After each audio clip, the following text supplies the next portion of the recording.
The School of Life, 2017. 1930s France. World War I has left many orphaned kids, and Nicolas Vanier's 2017 film The School of Life, L'École Buissonnière, tells the story of one of them, 11-year-old Paul, Jean Scandal. He gets fostered by a woman who takes him to the countryside where she lives and works. There, Paul meets Totoche, François Cluzet, a poacher who lives in the forest, who he befriends. With Totoche as his guide, Paul discovers nature, but he also learns a secret about his relationship to the owner of the estate where he now lives that nobody wanted to reveal, and which will lead to a very big change in his life.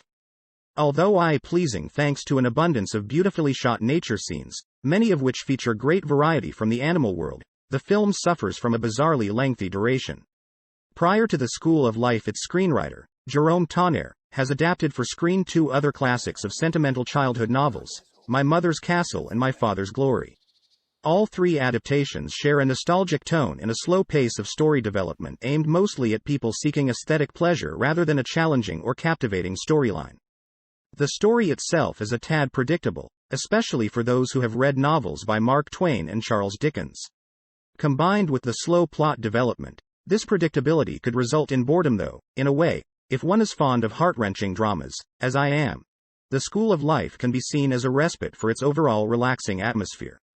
This is not the first time that I've praised the performance of a newcomer in a coming-of-age film, but Jean Scandal embodies his character in an excellent and credible manner. The young French actor's beauty and charisma enhances the picture as much as the natural beauty that surrounds him. More events and happenings influencing his character would have made the story much more intriguing to watch.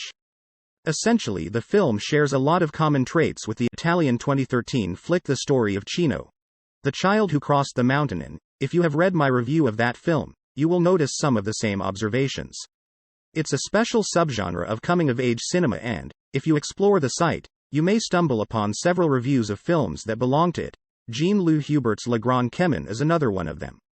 All appear to be aimed at pre-teen audiences or adults prioritizing aesthetical beauty over challenging narrative.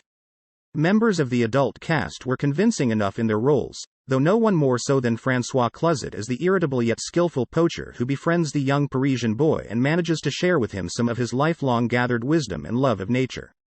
The intergenerational friendship between Boy and his older mentor is a conventional one and is reminiscent of one explored in Goodnight, Mr. Tom, 1998.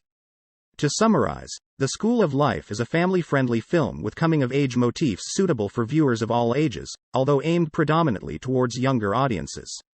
Its narrative is not overly dramatic or challenging, but, for some viewers, it will deliver a welcomed respite from the many flicks charged with emotion or heart-wrenching finales.